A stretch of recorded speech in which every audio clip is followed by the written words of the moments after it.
C'est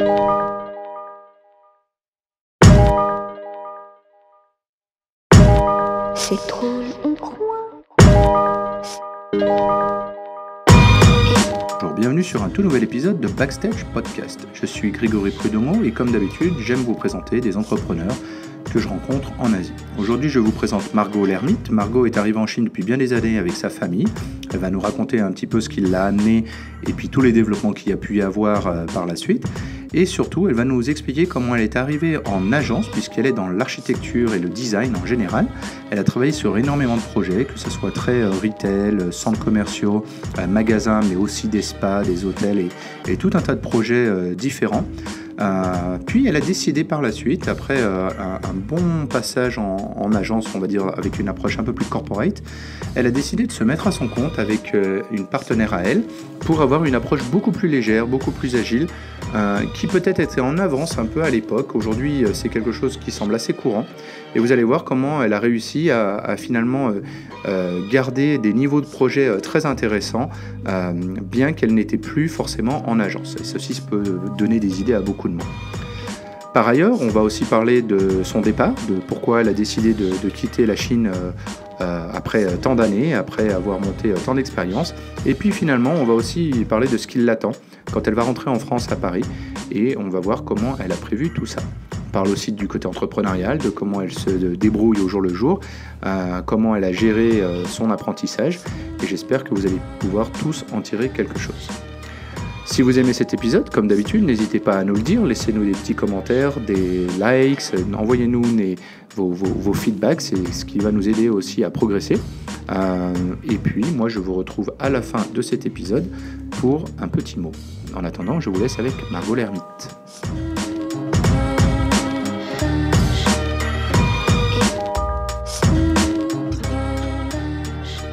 Bonjour Margot. Bonjour Greg. Bienvenue sur un nouvel épisode de Backstage. Je suis bien content de t'avoir parce qu'à quelques jours, on n'aurait plus pu se parler ici à Shanghai. Ça fait combien d'années que tu es là maintenant ? Ça fait 14 ans. D'accord. Comment t'es arrivé là ? Alors, comment je suis arrivée là ? J'avoue que déjà je ne pensais pas du tout rester 14 ans. Je suis arrivée là parce que j'ai fait mes études d'architecture d'intérieur, de design en Angleterre. Okay. Et donc j'ai passé 4 ans à Londres, ce qui m'a juste révélé le monde de l'international, et j'ai adoré ces années, réaliser qu'il existait un monde hors de France et qu'on pouvait penser différemment, et qu'on pouvait j'ai fait mes études de design dans un univers complètement différent, et je me suis dit, je ne vais pas rentrer en France. J'ai envie de continuer à explorer. J'adore cette notion de transculturalité, ces discussions, des points de vue différents. Et en fait, dans la créa, on s'alimente de ces différences et de ces comparaisons et de ces explorations. Donc, je m'étais dit, je ne vais pas retourner en France. Alors, où est-ce que je vais ? Mais voilà, parce qu'il y a une quinzaine d'années, moi ça fait 14 ans aussi que je suis à Shanghai, donc il y a une quinzaine d'années, la Chine, c'était pas non plus au top de la liste de l'expatriation, on va dire. Comment toi t'en es arrivé à te dire, allez, on part pour la Chine ? Eh bien, c'est mon directeur de diplôme qui, à l'époque, avait fait un aller-retour à Shanghai parce qu'il était jury sur une compétition. Okay. Et est revenu les yeux pétillants de choses à nous raconter en disant « Mais il se passe quelque chose en Chine, à Shanghai. Je sens qu'il faut que vous alliez voir. » Et la plupart des gens de ma promo se disaient « Oui, ok, super la Chine. Mais bon, le design, c'est quand même à Londres ou à New York ou à Milan que ça se passe. » Et moi, je me suis dit « Mais ouais, c'est ça, en fait, la Chine, il y a quelque chose à explorer. » J'étais attirée par l'Asie, plus par le Japon, parce que dans la culture du design, c'est le Japon qui lead pas mal, qui était une super référence. Et je m'étais dit, mais ouais, en fait, il ne faut pas que j'aille au Japon, il faut que j'aille en Chine. Et surtout, c'est un pays qui est en plein développement, donc j'aurais sûrement plus d'opportunités, plus de place à trouver que dans un pays développé où, en fait, je serais juste un gratteur, un designer qui va passer 10 ans à faire des plans avant d'avoir des responsabilités. Et tu es venu en sachant ce que tu allais faire, ou tu as pris un sac à dos et tu t'es dit, on verra ? Alors, j'ai d'abord pris un sac à dos en me disant il faut que je fasse un voyage de repérage. Il faut quand même que j'aille passer 15 jours, rencontrer un peu des gens et voir si Shanghai, c'est si bien que ça. Mon diplôme en poche, je suis partie... J'étais déjà avec mon copain, qui est aujourd'hui mon mari, et donc je lui ai dit, Adrien, il faut qu'on aille en Chine, je sens qu'il y a un truc. Lui était aussi en train de passer son diplôme, m'a dit, oulala, je sais pas, mais... donc je lui ai dit, écoute, lui il devait pas rester à Paris passer son diplôme, moi j'ai dit, je prends un sac à dos, j'y vais. Et j'ai fait 15 jours à Shanghai, à rencontrer par bouche à oreille, j'avais préparé un peu mon voyage, mais à rencontrer pas mal de Français et à surtout passer pas mal d'entretiens dans des agences de design et architecture que j'avais trouvées sur Internet. Et ça avait été facile pour toi d'obtenir des entretiens en étant jeune diplômée, française, ne connaissant pas la Chine? C'était assez facile, ouais. En fait, les gens répondaient, tous en me disant si vous n'êtes pas à Shanghai... en gros, on n'a rien à vous proposer, donc venez et puis on discute. Ça, c'est clair. Je pense que c'est un bon point que tu dis, c'est que souvent, en fait, on se fait contacter par des gens à l'étranger et en gros, si tu n'es pas là, toi, ce que tu avais fait de dire, on sera là, tu peux les contacter le lundi, prendre un rendez-vous pour le mardi, parce que c'est quand même hyper facile. En fait, beaucoup de gens étaient positifs en me disant, oui, on a du boulot, mais... appelez-moi quand vous êtes là. Okay. Et donc j'ai pris mon billet d'avion, je suis arrivée, et là en 15 jours, j'ai eu au moins 20 rendez-vous. Enfin, j'ai rencontré tellement de gens, tellement d'agences qui aussi donné un bon aperçu de les agences bien et moins bien, et les agences d'ingénieurs, d'archi, de design, ce qui me plaisait. Mais j'ai pas trouvé le job. Bon, c'était 15 jours, je suis rentrée à Paris. Et puis j'ai continué à chercher à Paris, j'étais assez obstinée. Mes copines me disaient, arrête, trouver un job à Paris. T'es pas rentrée découragée de la Chine, du coup tu t'es dit non. Non, je me suis dit, mais c'est une ville de dingue, c'est génial, j'ai adoré Shanghai dès le premier jour, je me suis sentie chez moi. Et en me disant, je suis sûre que je peux trouver le bon job. Et là tu rentres, Adrien, il se dit, mince. Il aimait voyager aussi. On a tous les deux fait des Erasmus. Il était parti à Moscou. Moi, j'étais partie en Finlande. Voilà. On était dans cet esprit-là. On se disait, OK, on part en Chine. Why not? Mais en se disant, qu'est-ce qu'on va faire?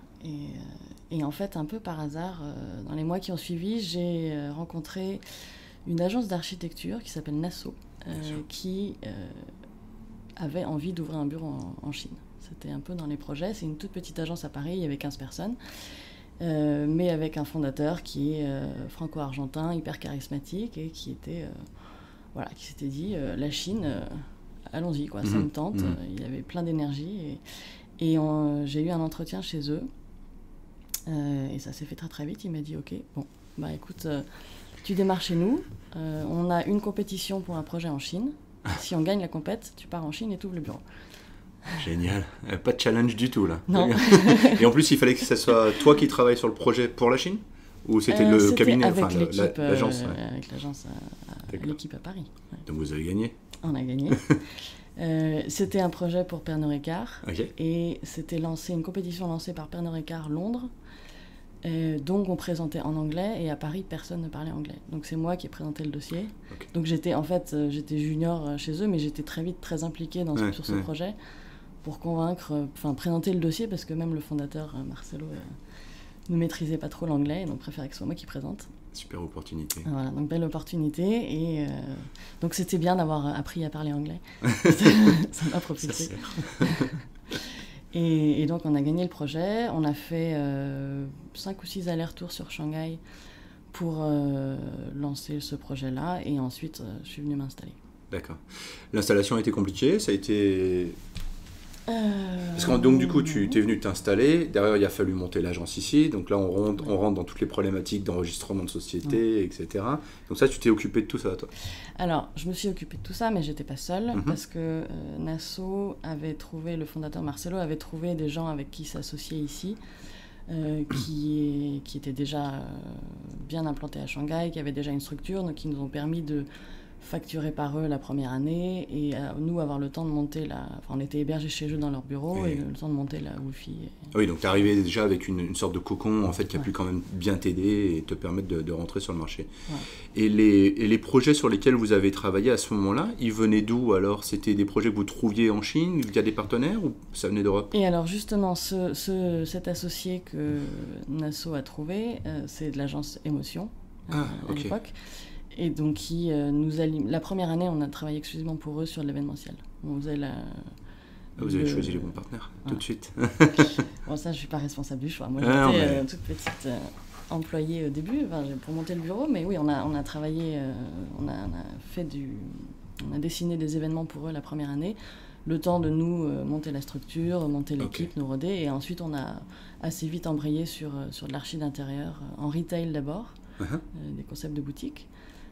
Et puis ensuite, sur plein d'autres projets à plus grosse échelle. Alors, c'est quoi ta spécialité ou les projets que tu préfères? C'est du retail?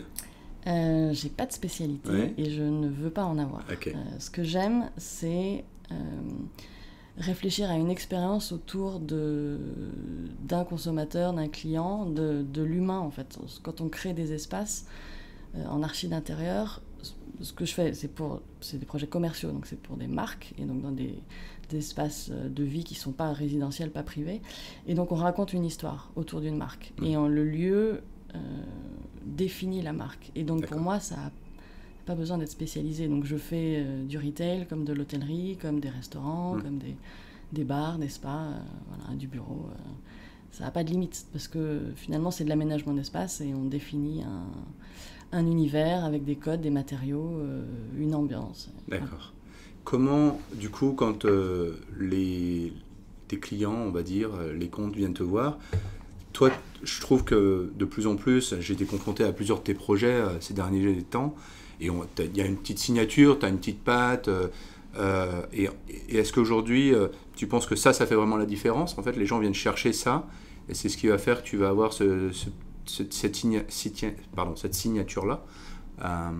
Alors, je ne sais pas si les gens viennent me voir pour une signature. C'est pas comme ça que je le ressens. Alors, peut-être que toi, tu vois une signature ou une patte. Moi, je le peut-être sens parce pas. que je sais que c'est toi et du coup, j'essaie de retrouver des liens. Mais... Ouais. Moi, sur mes projets, je n'ai pas l'impression d'avoir un style très fort et très marqué qui fait que ce soit facile à reconnaître.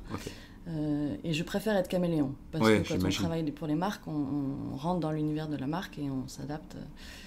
Et non, je pense que les clients viennent me voir parce que certains ont aimé tel ou tel projet. Et donc, mais je dirais plutôt que c'est que je vais beaucoup dans le détail et que j'aime bien travailler avec des matériaux un peu intéressants, un peu différents. Et il y a pas mal de clients qui apprécient ça, surtout quand ils sont entrepreneurs, que c'est leur marque, qui vont vraiment vouloir être dans le détail.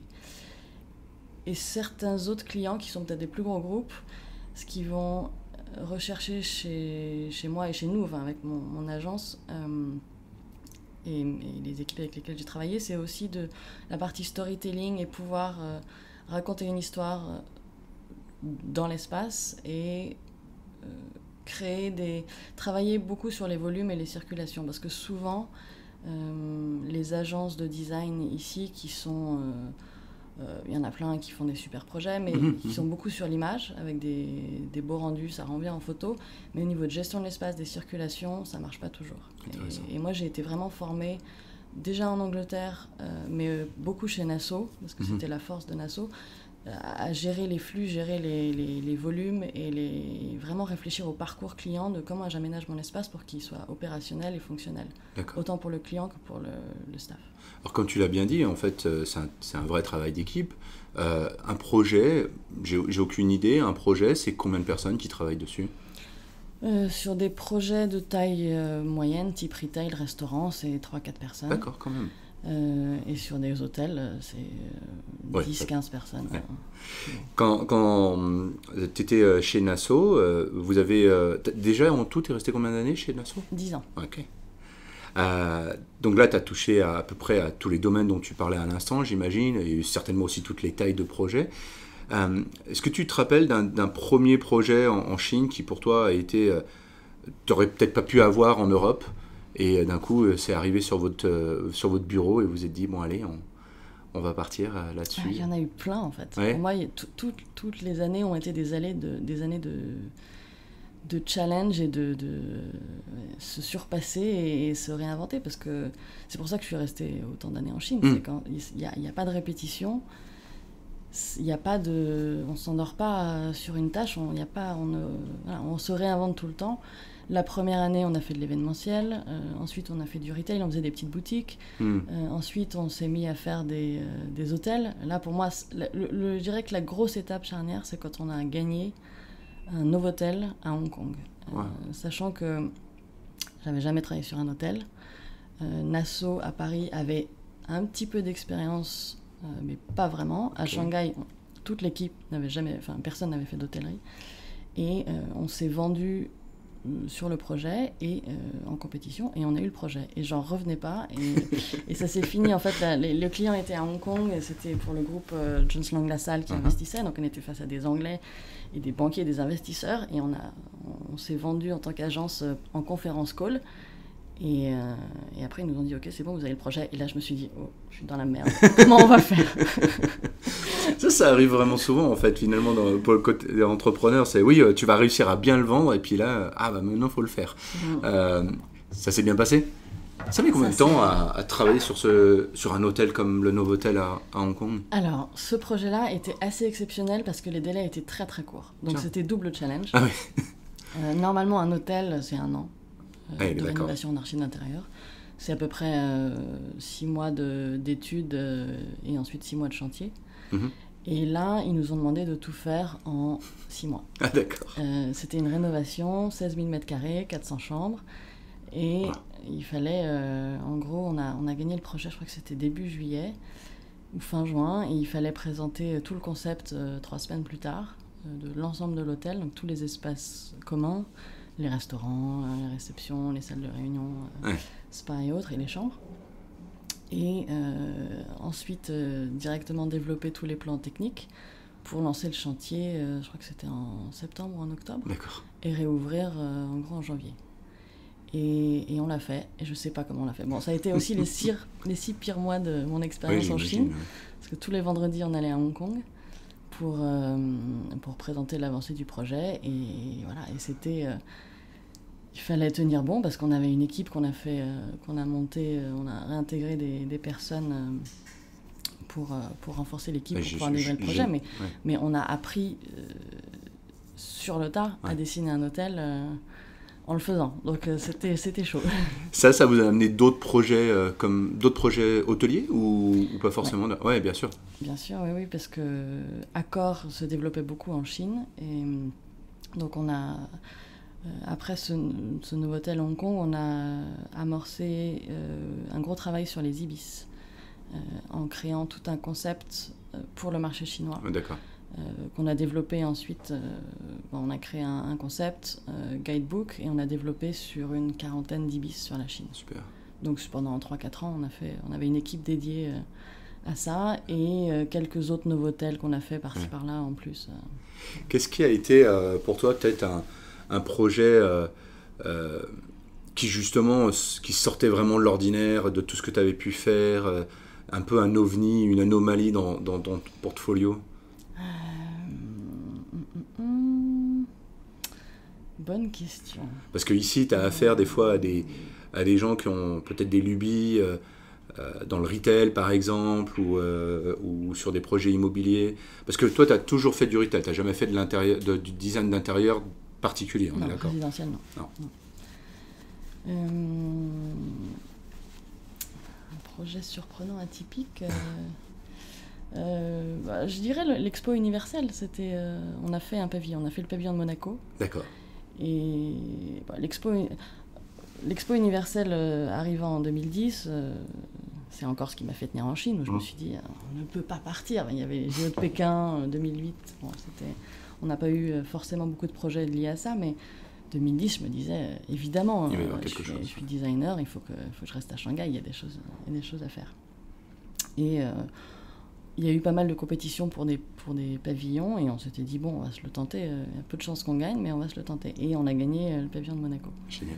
Et donc c'était un projet assez atypique, oui, parce que c'est une expo, ça dure 6 mois, c'est hyper conceptuel, et voilà, c'était un beau projet.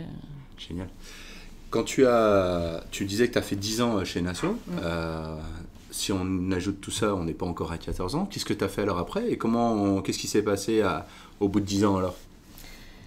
Au bout de 10 ans, j'ai eu le sentiment d'avoir un peu fait le tour dans ce modèle-là d'agence. D'accord.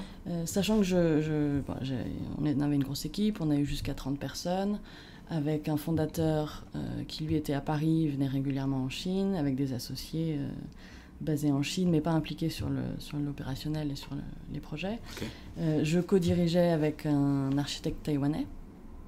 Et en fait, tout ce système d'avoir une grosse équipe, d'avoir des associés, des investisseurs, et je voyais un petit peu les limites, parce que la Chine, c'est pas si évident quand on est consultant.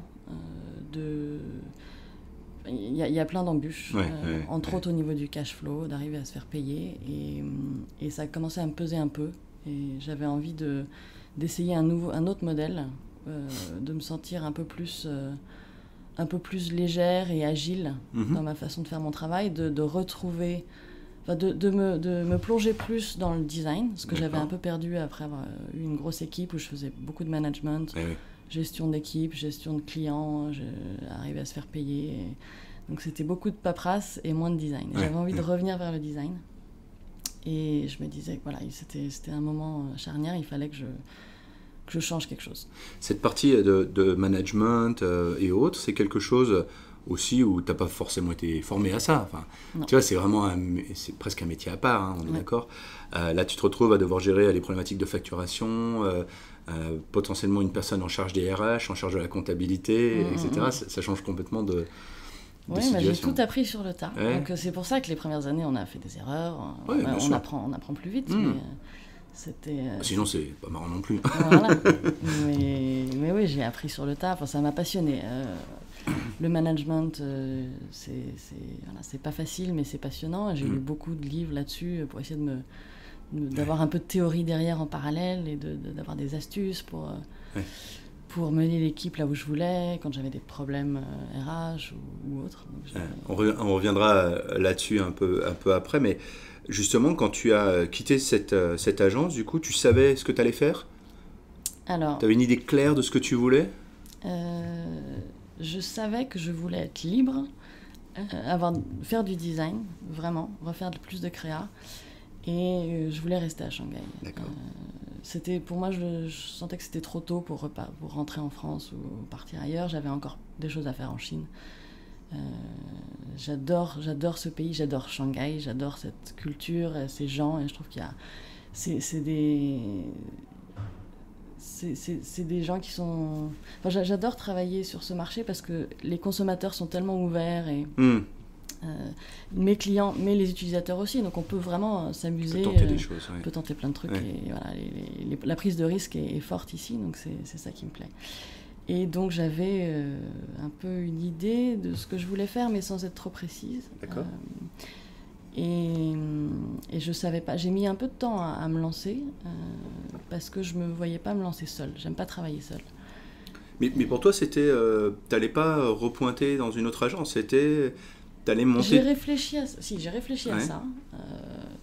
Quelques années avant les 10 ans. Mais il y avait aucune agence qui me plaisait à Shanghai. Et puis j'avais déjà tout fait ça à ma façon chez Nassau, donc je me voyais pas recommencer pour une autre agence et recommencer de zéro. Enfin, je connaissais les embûches du début, quand une agence qui est pas connue, qu'il faut tout recommencer, tout expliquer. Donc non, je me voyais, si je le faisais pour moi, plus que pour un concurrent.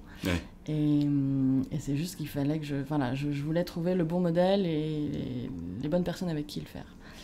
Et en fait, j'ai rencontré Hélène, qui est aujourd'hui mon associée chez Néon, l'agence qu'on a montée ensemble. Et c'est vrai qu'on s'est très vite très bien entendu sur un mode de travail et une vision de collaboration. Et ensuite, ce qu'on a fait, comment on a développé l'agence, ça s'est fait un peu petit à petit avec les opportunités par-ci par-là. On savait pas du tout qu'on allait en arriver là aujourd'hui, avec une agence qui rayonne bien et qui a un super portfolio. Mais on a démarré petit, avec plein d'idées en tête sur créer une plateforme. Notre idée, c'était de rester petit, agile, de faire du design, de l'archi d'intérieur et de collaborer avec tous les talents de Shanghai et de Chine, étrangers ou chinois, mais basés en Chine, et parce qu'il y a plein de gens extrêmement talentueux, plein de bons designers montants qui souvent ne restent pas dans les agences. C'était mon problème un peu chez Nasso, c'est que le marché est tellement dynamique que quand quelqu'un est bon, au bout de quelques années, il s'en va, il monte sa boîte. Et donc j'avais envie de continuer à travailler avec ces gens-là en se disant on va plutôt monter une plateforme et on va travailler avec plein de micro-agences. D'accord. Et donc au dossier, au cas, en fait, vous alliez en prendre tel ou tel designer ou voilà, autre. D'accord. Exactement. Et ce qui nous donnait cette agilité de ne pas être spécialisé, donc d'aller voir tout type de projet, tout type de clients et de monter des équipes sur mesure. Et puis en plus de réduire au maximum les coûts fixes. Voilà, clairement, ça vous permet d'être beaucoup plus tranquille. Oui, parce qu'on est parti, quand on a monté ça, on était en fonds propres. On ne voulait pas avoir d'investisseurs. Et donc, c'était un pari. On s'est donné 1 an pour que ça démarre bien. Sinon, je reprenais un boulot ailleurs. Donc, c'est vrai, vous vous êtes dit ça? C'est-à-dire, vous vous êtes donné vraiment 12 mois et on fait tout ce qu'on peut et puis on fait un point dans 12 mois. Et... D'accord. Ça, c'est plus sain, c'est plus healthy. Et voilà, on avait prévu de l'argent en prévisionnel sur 1 an. Et ta partenaire était en phase aussi sur ce mode de test et du coup vous êtes resté, ça a marché. Ça a marché. Comment vous avez eu ces premiers dossiers? Ça a été vraiment le réseau, le bouche à oreille, ou alors pareil, tu es revenu à un mode il faut faire des bids, il faut remporter des concours. Alors, j'ai une super associée qui est championne de justement ne pas faire de bid, ne pas faire d'appel d'offres. Parce que on savait que de toute façon on n'avait pas les fonds pour travailler gratuitement pendant des mois et des mois, donc il fallait être convaincant et arriver à gagner des projets sans trop travailler. Et donc les projets on les a trouvés beaucoup par bouche à oreille forcément, mais Hélène a vraiment une capacité à convaincre et on a dès le début démarré sur des petits projets, un peu de bureau, un peu de retail, mais on s'est fait payer en avance. Génial. Ce que j'avais jamais réussi à faire chez Nasso. Et c'est parce que vous étiez du coup une petite agence et en plus il y avait ce bon relationnel qu'elle arrivait à établir avec les bonnes personnes, j'imagine. Et vous arriviez à bien vous faire payer en avance, ça a dû vous sauver la vie aussi en termes de cash flow, c'est quand même génial. C'est génial. Et en plus, comme tu travailles, j'imagine, avec des indépendants à chaque fois, ça vous permet tout de suite d'avoir une relation saine avec tous vos partenaires. Et d'être très transparent sur le client est confirmé, la compte est payée, on paye les équipes avec qui on travaille et on est réglo et les gens apprécient et c'est pour ça que les gens continuent à travailler avec nous. C'est que ils savent qu'on va les payer en temps et en heure. Quand le client paye, on paye. Et sur toutes les années où vous avez développé votre agence, vous avez réussi à vraiment garder ce mode très agile avec des indépendants.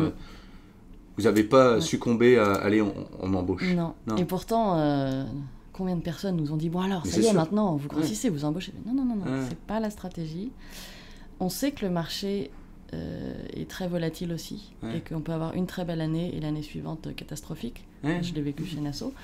Donc c'est risqué d'intégrer des gens. Oui, et puis c'est aussi dans l'air du temps où les gens veulent être un peu plus indépendants, autonomes, plus flexibles, plus agiles. Comme tu disais, moi c'est pareil, pendant des années j'ai travaillé avec des freelancers à droite à gauche. Et à chaque fois on me disait maintenant il faut recruter parce qu'en gros tu ne peux pas valider les étapes de l'entrepreneuriat si ta société ne grossit pas, et ça veut dire avoir du headcount, avoir des espaces de bureaux qui grandissent, et c'était un peu ça. Oui, mais je pense que c'est une ancienne logique de modèle économique. On est d'accord. Et c'est plutôt j'ai eu plein de conseils de France, de gens, mon beau-père entre autres, qui me disaient mais bon, c'est bon, maintenant il faut embaucher, tu es en croissance, il faut que tu grossisses, il faut que tu montes, que tu es... Non, je pense qu'une entreprise peut vivre sans forcément être sur une logique de croissance d'année en année avec des plus gros bureaux, une plus grosse équipe. On peut être... en gros, on vise on monte en qualité, mais pas en quantité. Et jusqu'à maintenant, ça a très bien marché. Et puis tu l'avais vu, le format bureau de 30 personnes, tu l'avais déjà vécu, et puis tu savais que tu ne voulais pas aller là-dedans. Quoi. Du coup, donc la plateforme, comme tu l'appelles, elle est montée jusqu'à combien de personnes? C'était du coup que de l'opérationnel administratif, j'imagine, pour centraliser tout ça? En fait, la plateforme, c'est Hélène et moi. Hélène sur la partie gestion des clients, négociation, BD. Moi sur la partie créa, conception. D'accord. Parce que je suis quand même très impliquée sur les projets. Et ensuite, on a eu les agences avec qui on s'associe. C'est moins des freelances, c'est plus des micro-agences. Et sur des hôtels, ça a été des grosses agences. Des grosses boîtes de 200 personnes. Des agences chinoises sur lesquelles on apportait un projet d'hôtel, typiquement, où nous, on était directeur de création. Et eux développaient le projet. Et voilà, donc on a peut-être... on est une structure de 200 personnes, potentiellement. Quel est le projet sur lequel vous avez travaillé, dont tu es la plus fière ? Je dirais que c'est Alors, il y en a plusieurs, pour différentes raisons. Il y en a un qui est un spa à Pékin, qu'on a développé pour un groupe chinois, un entrepreneur, en fait, qui a un petit groupe privé, qui a des centres de soins, Skin Care Center, donc c'est du soin très haut de gamme pour des traitements de la peau, du visage. Et c'était un projet, c'était un beau challenge parce qu'il est venu nous voir par recommandation. Mais il ne nous connaissait pas tant que ça. Il avait sa marque depuis 20 ans, qui était assez vieillotte, avec des centres très lambda qui ressemblent à tous les spas en Chine, un peu vieillots. Et il nous a vraiment donné carte blanche. Et on a réinventé tout son concept en repensant l'expérience, en ciblant des gens plus jeunes, c'est ce qu'il voulait aussi. Donc on a beaucoup rajeuni le concept, tout en restant sophistiqué et haut de gamme, en jouant beaucoup sur de la courbe. On a fait en fait énormément de choses sur mesure sur le projet, ce qui est un luxe qu'on ne peut pas faire en Europe sur un projet comme ça. C'est-à-dire qu'on a l'ensemble des sols du lobby, c'est un dessin un peu elliptique en marbre et avec des inserts de laiton, et chaque pièce de marbre a une forme et une taille différente. Donc c'est un peu un puzzle qu'on a d'abord développé en 3D avant de le fabriquer. Et ça, en France, tout le monde nous aurait rayonné en disant « Non, mais on ne va pas fabriquer ça, on n'est pas dans un palace, vous rêvez ». Et en Chine, l'entrepreneur, il dit « Ok. » Et il y arrive. Et c'est génial. Et ça, c'est ce que j'adore en Chine. Et donc, il y a plein d'éléments comme ça sur ce spa qu'on a dessiné. Et vraiment, on est allé dans les détails, dans les matériaux, et le client nous a fait confiance. Et puis, on a aussi réfléchi au parcours client en créant, au lieu d'avoir une micro-réception, avoir un vrai espace de vie à l'entrée pour créer une destination pour la communauté, avoir des événements, faire venir des KOL pour parler. Donc, un peu transformer son modèle de business aussi. Et voilà, ça, c'est un très beau projet. D'accord. Et tu vois, dans ce que tu viens de dire, c'est très intéressant parce que je suis en train de réaliser qu'elle est où la limite entre le branding et le design, parce que là, comme tu dis, vous avez contribué complètement à réinventer sa marque, à son positionnement, clairement. Et en fait, on est vraiment sur une problématique d'image, de marque, ce genre de choses. Et en t'écoutant, je vois vraiment le lien aujourd'hui. C'était pas aussi évident que ça pour moi avant. Alors en fait, je pense que ça, c'est grâce à la Chine. C'est que la plupart des marques pour lesquelles on travaille n'ont pas de branding, on n'ont pas réfléchi. C'est venu naturellement. On a beaucoup d'entrepreneurs qui viennent nous voir, des groupes chinois qui ont monté leur marque dans les années 80. Et à cette époque-là, tout marchait. C'était l'ouverture de la Chine, début de la consommation. Et donc ça marchait, sans avoir de logo, de nom, de stratégie, de discours. Et aujourd'hui, ils sont à une étape où, pour que ça continue à marcher, il faut mieux se présenter parce que la concurrence est rude, les nouvelles marques sont beaucoup plus fortes en marketing et en branding. Et du coup, nous, les clients viennent nous voir parce qu'on est architecte d'intérieur, mais souvent, on fait un énorme travail en amont pour les accompagner sur du branding. Et ça, je l'ai réalisé il n'y a pas longtemps, mais je suis devenue... mon métier a évolué, mais c'est passionnant. Alors justement, si on avance un petit peu, comme je disais en intro... tu es en train de prévoir un retour en France. Ça fait combien de temps que vous vouliez rentrer en France après 14 ans ? Je dirais que ça fait 13 ans qu'on se pose la question tous les ans. c'est ce que alors, je dis. On rentre pas. Ça fait 10 ans que je me dis, allez, encore 2-3 ans. Je pense que Shanghai est vraiment une ville cosmopolite de passage et c'est ça ce que j'adore, c'est qu'il y a une richesse de gens différents, de cultures différentes, encore plus qu'à Londres, où on est tout le temps confronté à plein de gens différents, mais c'est des gens qui sont de passage. Et donc, on a tous dans la tête l'idée qu'on va repartir un jour. Et donc, on se pose tous la question. Donc, il y a une prise de conscience qui est plus forte que si on était resté en France. Oui. En France, on ne se pose pas la question tous les ans, est-ce que je reste à Paris ou pas? Non, oui, c'est évident. Ouais. Et donc, voilà, on se l'est posé. On a eu des années... je dirais que Shanghai, oui, il y a des hauts et des bas. Des années où on s'est dit, allez, c'est fini, on n'en peut plus. Et puis, et des rebondissements. On a eu... je dirais, 2010, pour moi, ça a été exceptionnel. 2010-2011, grâce à l'Expo universelle. Et surtout, le monde entier s'est mis à regarder Shanghai. Ah, c'est sûr. Ouais. Donc, des projets de dingue qui arrivaient et une grande visibilité. Et puis ensuite, ouais, 2012, on s'est dit, voilà, c'est peut-être le moment, on a fait le tour, il faut partir. Et là, on a eu notre premier enfant. Et j'avoue que la Chine s'est révélée une deuxième fois à nous, parce qu'avoir des enfants en Chine, c'est assez génial, dans le sens où on s'est mis à avoir des discussions avec nos voisins, avec des gens avec qui on ne parlait jamais. Vous avez connecté... Des Shanghaïens, on a connecté. Les enfants sont une porte d'entrée sur la relation humaine avec les gens du quartier. Ouais. Et là, on s'est dit, non, on ne peut pas partir, c'est génial. On commence enfin à comprendre ce qui se passe et à avoir des discussions sympas et à rentrer dans ce vrai monde shanghaïen chinois. Ouais. Donc, on s'est dit, non, il faut qu'on reste.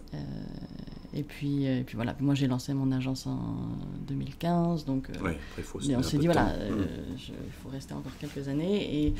Et là, on s'est dit que nos enfants, on a 2 enfants qui ont 4 et 7 ans, et ça fait 1 ou 2 ans qu'on sait que de toute façon, la fin va approcher, et il faudra on voudrait que nos enfants passent un peu de temps en France, se rapprochent de la famille. Oui, donc c'était écrit, et après la date est arrivée comme ça parce que tout s'est fait. Bon, qu'est-ce que tu vas faire en France alors? Alors en France, j'intègre une agence, une très belle agence de branding et design à Paris, qui m'a proposé, c'est une belle opportunité, forcément je m'y attendais pas mais j'ai sauté dessus. Qui me propose de prendre un poste chez eux à Paris pour diriger leur département retail et architecture, parce que c'est un département qui a un énorme potentiel chez eux. Et ce qui m'a intéressé chez eux, c'est que de un, ils ont une vision internationale parce qu'ils ont déjà 12 bureaux dans le monde. Donc ils ont des équipes qui sont assez multiculturelles. Je vais garder cette culture-là, ça c'est bien. Ces échanges, et je voulais pas intégrer une agence franco-française en France. Et de 2, ils étaient intéressés par mon profil parce que je viens de Chine. Et là, c'est vrai que je me suis dit, ça y est, la Chine a vraiment un atout, et enfin, l'Europe commence à comprendre qu'il se passe des choses ici, et que la Chine, c'est pas que de la copie, il y a aussi de l'innovation, des nouveaux concepts. Et en fait, c'est vrai que depuis 2-3 ans, grâce à Alibaba et Tencent, qui révolutionnent énormément le digital, le retail a beaucoup changé en Chine, et il y a beaucoup d'innovations qui se font ici et qui fonctionnent, et qui n'existent pas, où on est au moins 5 ou 10 ans en avance sur l'Europe. Bien sûr. Donc un gros challenge qui t'attend. Un gros challenge, de la même manière, en fait, que ces dernières années, tu as appris sur le tas, tu t'es débrouillé, tu vas devoir refaire la même chose à Paris, parce que même si on est tous, enfin en tout cas nous, on est français, on ne sait pas vraiment travailler en France, on ne sait pas vraiment vivre en France, on a un peu perdu les codes, enfin on a d'autres codes qui vont peut-être pas toujours facilement s'adapter. Justement, si on revient un peu personnellement sur toi, en tant que... Tu as monté ta propre boîte, ton propre agence, en tant qu'entrepreneuse et autres. Ça a été quoi les grosses difficultés finalement au cours de ces dernières années? Les grosses difficultés... je dirais... Enfin, les grosses difficultés en Chine, c'est de trouver les bonnes personnes. Il faut faire confiance, mais il faut trouver les bonnes personnes. Donc après, c'est des grosses difficultés, mais bon, je les ai surmontées. J'ai trouvé les bonnes personnes, Mais bon, le RH, c'est voilà, recruter aussi les bonnes personnes, arriver à les garder quand elles sont super talentueuses et qu'elles ont envie de monter leur agence ou de repartir à l'autre bout du monde, parce qu'on a eu aussi des étrangers qui étaient de passage, ou des très bons designers chinois qui sont partis étudier 3 ans aux États-Unis et qui ne sont pas revenus. C'est incroyable parce que ça fait donc une 50aine d'épisodes d'entrepreneurs que je rencontre, avec qui j'échange. Je crois que 48 fois, on m'a dû me dire les RH, le recrutement. Et c'est incroyable, en fait, qu'il n'y ait pas une solution, qu'on n'ait pas craqué le code, en fait. Et du coup, ce qui m'amène à penser, est-ce que c'est culturel ? Parce qu'il y a une vraie différence, si tu veux. Est-ce que tu crois que tu as travaillé avec des étrangers aussi, ici aussi, et finalement, c'est pas une question français-chinois, en fait. C'est pas culturel, c'est l'économie qui veut ça. C'est qu'il y a une telle croissance, il n'y a pas de chômage. J'ai des gens diplômés, il n'y a pas de chômage.